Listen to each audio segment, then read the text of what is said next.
খাড় এলাকায় এগুলাকে কি নামে ডাকে? আমরা সিলেটিরা হয় বন্ডলা,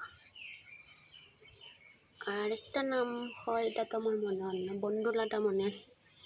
আর খাড় এলাকাত কিতা নামে ডাকে এই ফাতারে?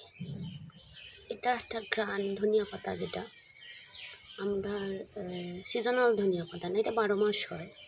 এটা সব বন্ডুলা হয়, এটা বনে হয় সম্ভবত, আগে হয়তো, এখন মানুষ নিজ দায়িত্বেই নিজের বাড়িতে লাগায়। এটা 12 মাসই হয়।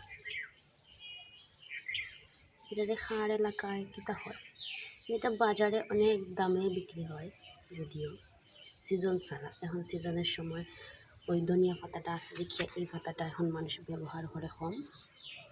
সিজন শেষ হয়ে গেলে এই পাতাটাই 12 মাস থাকে।